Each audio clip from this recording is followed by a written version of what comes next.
want to go to the two. Now, this is a big one. Aaron Samuels, right?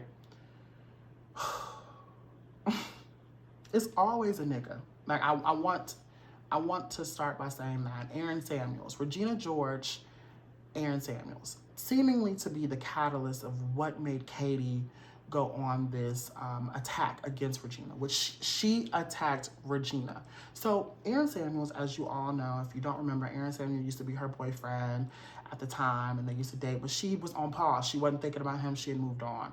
So Katie showed interest in Aaron. She seemed to be kind of somewhat interested, and she was kind of pitter-pattering around the situation, and she brought it up. Well, actually, she brought it up to a friend, Gretchen. Gretchen went and ran and told Regina.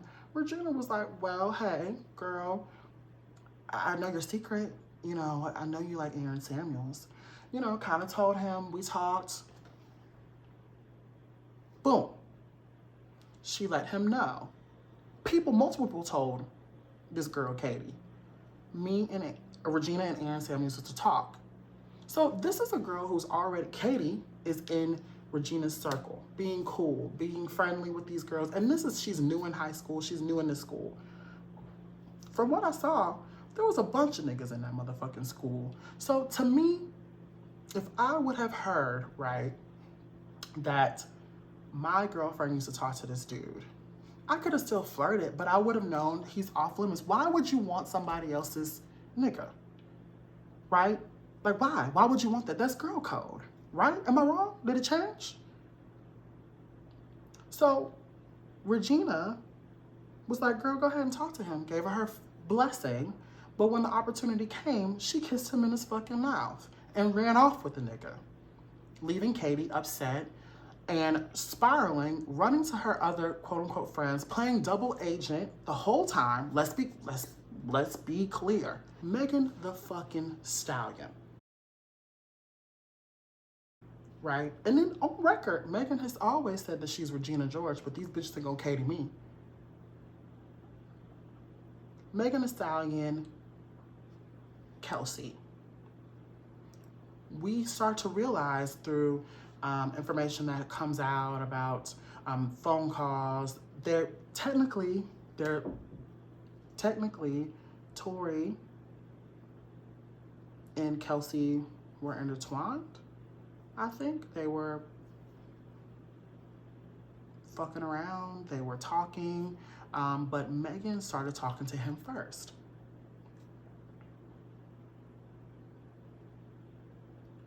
Why would you go with Tori when you know Megan, and she might have laid it low and spread a ride all through hip hop? That's her motherfucking business. Who wouldn't want to fuck Megan at the time? Big old freak.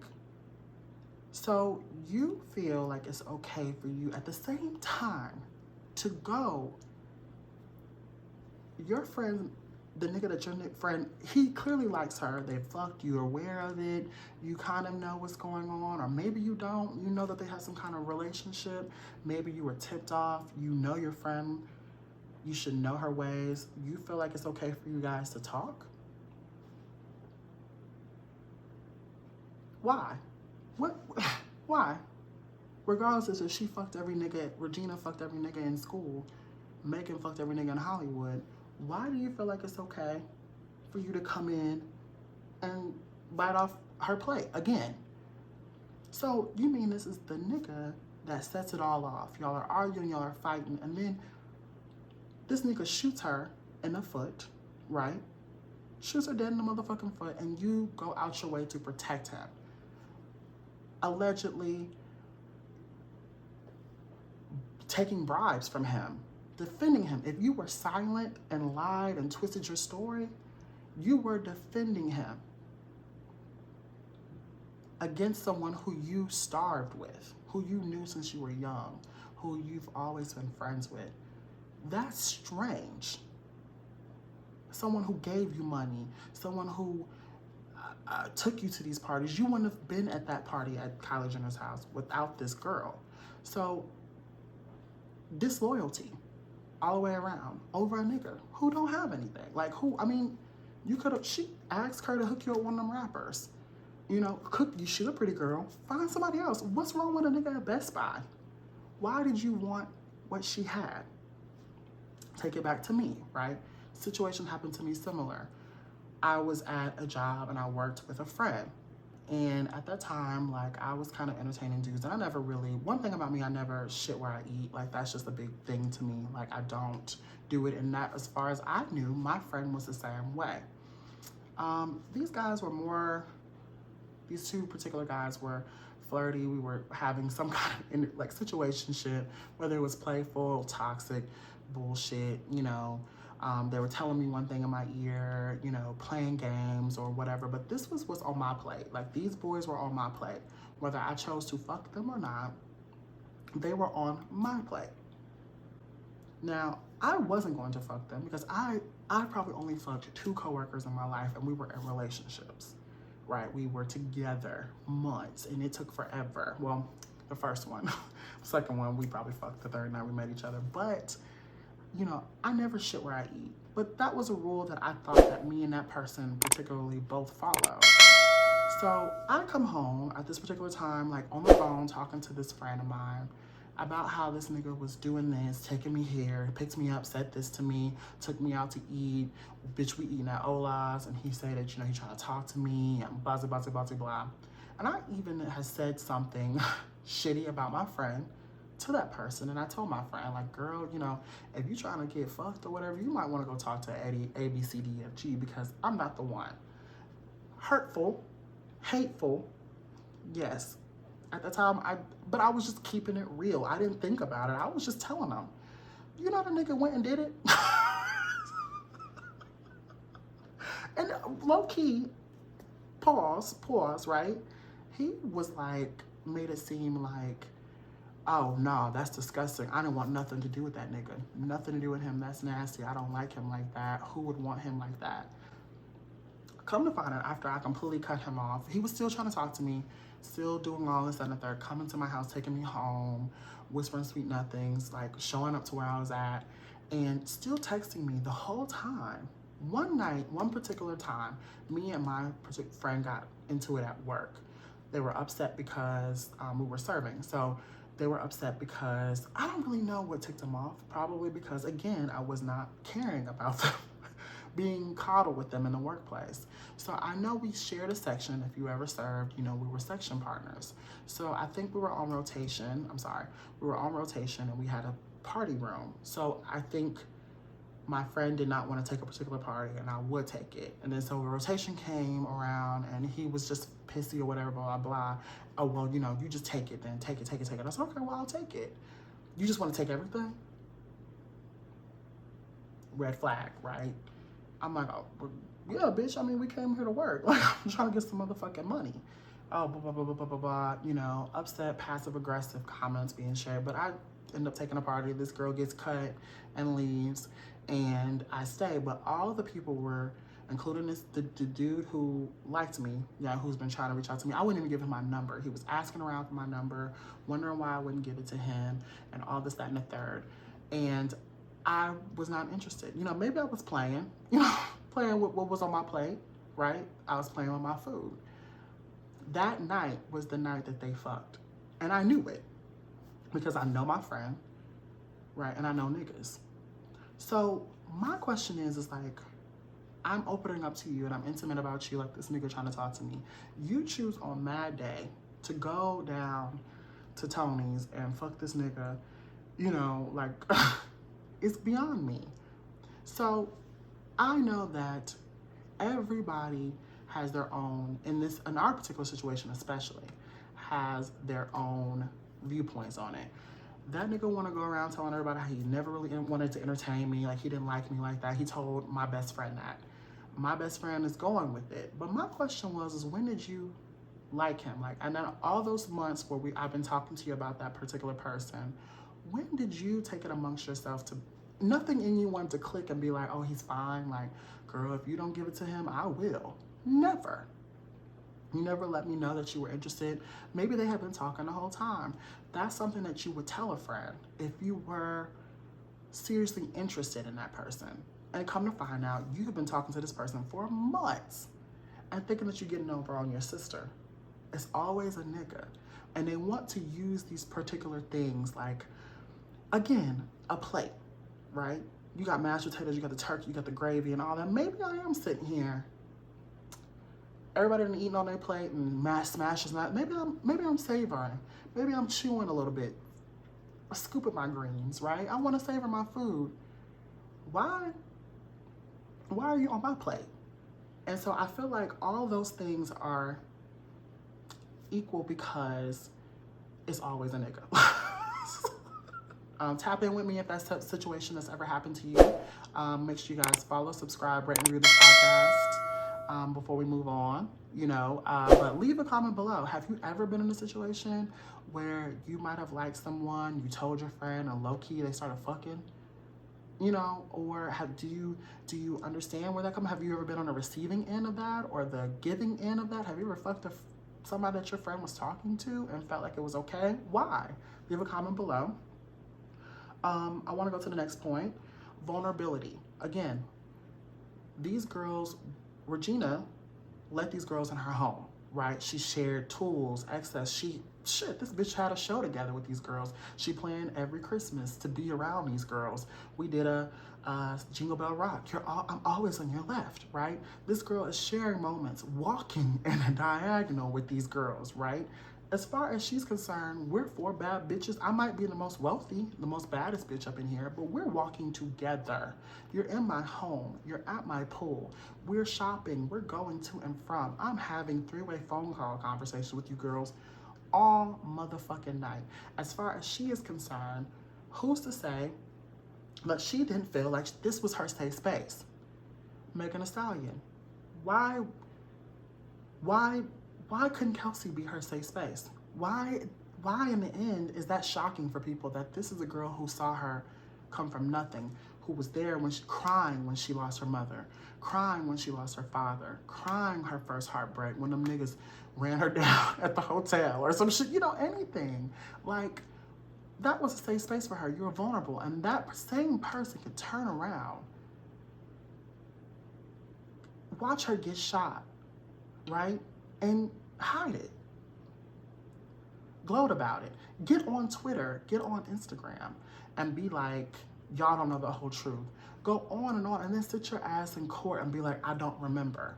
How do you starve with someone, watch them become everything that they want to be, see them get taken down, or have a hand in them being taken down? Who's the mean girl? Back to me. That's happened to me multiple times. Where friends, that it's called betrayal trauma, where quote unquote friends who know how hard you work to get something could be in group chats of people talking shit about you and feel it's okay not to defend you, LOL, ha ha ha, because they didn't maybe go into details when people were going in on you. Bitch, if you laughing with them girls, you just as guilty, or quiet, you're just as guilty. I was vulnerable with you, bitch, we didn't have shit together. And now I got something, you think it's okay to laugh at me? No, you're the fucking mean girl, okay? I'm minding my motherfucking business. Okay, Regina George, she was attacked. She was attacked. Like, every word you put it, any way you put it, right? She was attacked. Those girls sat on a chalkboard and did a plan of fucking action on how to take this girl down. Take her down. Take her down. Like, they wanted to take this bitch down. Went as far as to poison this girl. You don't know what this bitch can eat or what she can't. Playing with her and her weight and cutting her clothes up, spreading rumors and all this, that, and the third to take this girl down. That's offensive. You went out of your way. Sure, what Regina did was passive. Regina was still in her own fucking lane. She fucked Aaron Samuels because she had always been fucking Aaron Samuels. She walked through that motherfucking school like she ran it because she always ran it. She was doing what she had always did. She said what the fuck was on her mind. Bitch, don't wear that motherfucking tracksuit. Bitch, don't wear fucking gold hoops because they're my motherfucking thing. Get your own. And I don't see the motherfucking problem with it. Sis, take up space, bitch. This is my shit, girl. Gretchen, why are you always on my motherfucking shit? Girl, you don't want to wear gold? You don't want to wear some bamboo, some door knockers? Why? Studs, diamond studs. Bitch, your mama rich too. Your daddy invented toaster strudel. You don't got no diamonds? Gold hoops are mine. And because, so y'all start to plan an attack against her for being actually aggressive because she was passive aggressive. Two wrongs don't make a right. You're wrong. You're mean. Megan Thee Stallion. Y'all bitches started to get having phone calls. Man, I'm sorry about what happened. We all heard it. Tory calling you, entertaining phone conversations, letting this man go on and speak his piece, coming up with plans, having strategy on how you can flip your case for she can lose. Your best friend that got shot, all because she was fucking on a nigga that she had been fucking on? Because she got a song on the radio with Beyonce? Bitch, and take it to me, you want to hate me because I got the top 10% podcast in the world? Because I'm not thinking about your broke ass? That is crazy to me. Oh my God. Imagine someone sitting home mumbling and cackling instead of paying their motherfucking bills. Okay? Y'all mumbling and cackling? Y'all sending group text messages about the motherfucking queen while the queen is in the motherfucking stew? While the queen is building her fucking empire bigger and better than before?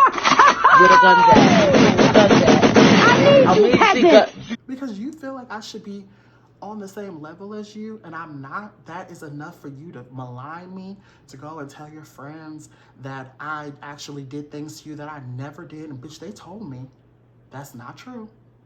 Girl, you know it. Bitch, to make up shit, to be delusional, to argue with me and have literally lies spinning and perpetuating about me and want to tell me to my face because I am living in Alpharetta in a luxury apartment, that I actually make 6 figures, that I am doing all the things that I planned on doing with my life, releasing things and making a plan and a plot for myself. You feel like it's okay to attack me when I've been vulnerable with you, when I've shared spaces with you, how you know that this is something that I've always wanted to dream to do, and I'm not taking from you. I'm not attacking you. I don't give a fuck about what you got, girl. I want you to use if you want something, you know you can call me. That's mean. That's mean. He's on one. I need you fucking peasants. He's on a roll. You fucking peasants. Pick my fucking fruit out, ho. Which one? What the fuck you laughing at? Broke people should never laugh. Now hold on. Do y'all get what I'm saying? Subscribe, follow, rate, and review this podcast if you feel me. Tap in with me. Follow the smash button. Leave a comment below. Do you get what I'm saying? Or is this just beyond you? Or are you one of the actual mean girls and just don't get it? You know what I'm saying? Tap in with me. And if I'm wrong, y'all know I'm not against it. Let me know. Let me know. Okay, the burn book. Hey guys, this video got a little too lengthy, so I'm using this excerpt as a bonus for all my subscribers on Instagram.com/CARMINE DAVIS. Subscribe and get all of my viewpoints about this burn book topic. She didn't do it alone, and I want to see what you guys think about it. Tap in with me on Instagram.com/CARMINE DAVIS to get this exclusive clip. For those bitches to attack her and try to malign her and make her out to be this bitch, y'all got me gaining 20 motherfucking pounds because y'all had an issue with me and y'all could have told me? Because I don't want you wearing gold hoops? Because I fucked the nigga that I have been fucking? Yeah, you like Aaron Samuels. A lot of bitches like Aaron Samuels, but that's my motherfucking nigga. Go get your own. So now y'all want to attack me? Come up with a scheme? Pull the art of war on my motherfucking ass? No, bitch, I'm exposing this. I don't give a fuck about none of these bitches in here. Girl, you had a hand in all this. I'm the mean girl. I'm the one y'all want to attack. Oh, well, bitch, boom, boom, boom, boom. Now we all exposed. Two wrongs don't make a right, but bitch, who was the first to throw the first punch? These bitches violated trust. There's a lot of shit going on here. They violated trust. Do you get what I'm saying? Take it to Megan Thee Stallion. Her burn book, music. You mean to tell me that this nigga Tory went out and did a whole album, literally flipping, turning this whole shit around, right? That ends up gaslighting this girl, causing months of hysteria on Black Twitter. You still shot this lady and was running around here making it seem like it was okay, while Megan was silent about the situation. She didn't want to report you. She didn't want to tell anybody what happened. She was quiet. She didn't tell anyone until you started doing crazy shit, gaslighting, changing the narrative, spinning the narrative, lying in your own little burn book, exposing something that should have been private. Like, to me, I feel like people need to understand, I talked about this multiple times on this show, right? There will always be winners and losers. I'm sorry. There are bitches in this world who will just never make it. Never elevate, never be any more than what they always have been. It's not in it. It's not in everybody. But sure, people who tend to be more out there, open, vulnerable, tend to be goal-oriented, unafraid, tactful, calculative, who tend to be more go-getters and not warm-blooded, and tend to look inside of themselves for validation and not seek validation from outside, will always be open and vulnerable for attacks from people who they quote-unquote, who said they love them or quote-unquote care about them. Choosing not to look at that person as a person as well because they don't cry every day, or because, oh, they have excess of something, or they have the things that you wish that you had, so therefore they are become monsters, is mean. Seeking revenge, actively seeking revenge on people who might have been passively aggressive towards you, or you felt attacked by someone, is mean. And that's when you grow up and you have a conversation and be like, oh, those things, I know we're best friends, so those things trigger me. And do I do you that way? Is that where we're at? Because even with my friend, right, I felt like we were doing it actively to each other, and it only mattered when I did it. Right? It's not a bug, girl. It's like you see it. Off my new Never Gonna Love Again shirt. I just got it off the box. So it's got like a little fur on it. Never Gonna Love Again. Shop the merch from my hit single, CARMINEDAVISshop.com. But anyway, shameless plug aside, attacking someone because they hurt your feelings is psycho. Shooting someone in the foot because they made you feel small is crazy. Going around and trying to take a girl's life down because she kissed the boy that you like is crazy. Maligning me because I have what you were too afraid to go out and get is psycho. And this is from like my mean girls who will always be labeled as mean, unkind, and all those things because you don't take people's shit. Aggressive because you speak up for yourself. You're willing to tell someone when they have violated you face to face. You're able to ask for what you want so you get what you want. You'll always be the quote unquote mean girl. But those bitches who secretly take you down, take account of all your wrongdoings, who secretly wish that you didn't have what you have, or might go out their way to make sure that you don't get any more, they're the real mean girls. And I want to let all my fellow labeled mean girls that it's okay. I want to shout out those girls. Megan Thee Stallion, big ups to you, girl. You got your victory, but your heart will always be broken, and there'll be a trust trauma. There'll be a bunch of things that will happen for you, and people at home who have similar situations that happen to them, where you're labeled the mean girl because you won. You're labeled the mean girl because people seem to not understand that you have feelings too. You're too busy to cry. You rather cry on a whip. You rather cry in a luxury apartment. You rather cry on your own fucking podcast. You rather cry on your own EP, your own new song, or your law firm, or your own bakery, or whatever it is. I hope this show makes sense. I tried to make it stream of conscious as much as possible, but also kind of stagger and make points. I wanted to make it conversational, but also present a viewpoint that's different. And leave a comment below if you understand it and make you look at Regina George different, Megan Thee Stallion, maybe myself even differently? Do you still just feel like Mean Girls are just mean girls and they're just one-dimensional characters and you hate all of us? Is it inspiring? Let me know. Leave a comment below. And that's the show. I love y'all. We did a little bit different. Next time you come on, we're going to do hot topics and do all that stuff. But I just want to get that off my chest. And I love y'all. I will see y'all next week. Bye.